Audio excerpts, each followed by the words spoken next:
Hello friends, আজি মই আপোনালোকলৈ ব্ৰেডৰ ৰসগোল্লা লৈ আহিছো। একেবাৰে ইজি। এয়া মই ব্ৰেড লৈছো। এই ব্ৰেডৰ কলা অংশখিনি এনেদৰে কাটি লব কেচিৰে। এতিয়া এইখিনি সৰু সৰুকৈ আমি চিঙি লৈছো। এয়া 1 কাপ গাখীৰ লৈছো আমি, আৰু এইখিনি অলপ অলপকৈ সানিম আমি, বেছিকৈ একেলগে নিদিব। অলপ অলপ লাহে লাহেকৈ সানি লব এইখিনি, যাতে টেপটেপিয়া নহয়।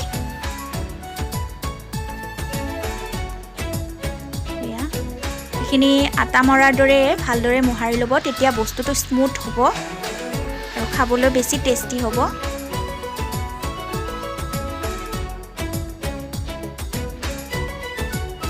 ইয়াতে আমি চেনি দিছোঁ পৰিমাণ অনুযায়ী। মই চেনিটো বেছি নাখাওঁ, সেইকাৰণে 3 চামুচে দিছোঁ। এতিয়া এইখিনি আপোনালোকে আৰু ভালদৰে সানি ল'ব।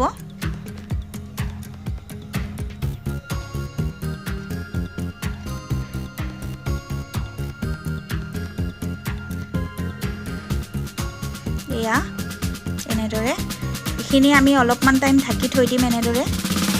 এয়া এতিয়া আমি এইখিনি লাৰু বনাই লৈছোঁ এনেদৰে, ৰসগোল্লা টাইপৰ আকাৰৰ।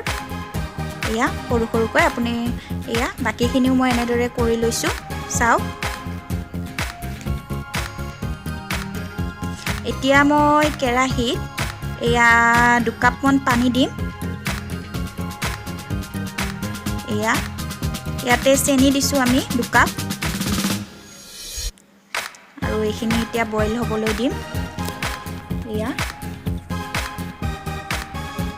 এইখিনি আপোনালোকে চাব যাতে তাৰৰ দৰে হৈ যায় বস্তুখিনি।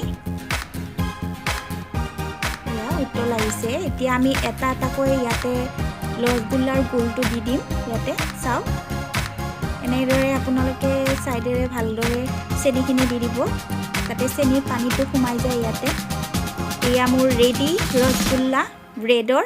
ট্ৰাই কৰিব আপোনালোকে, আৰু বহুত সহজ হয়, ইজি, কম টাইমো লাগে। ছাবস্ক্ৰাইব কৰিব, শ্বেয়াৰ কৰিব। Thank U.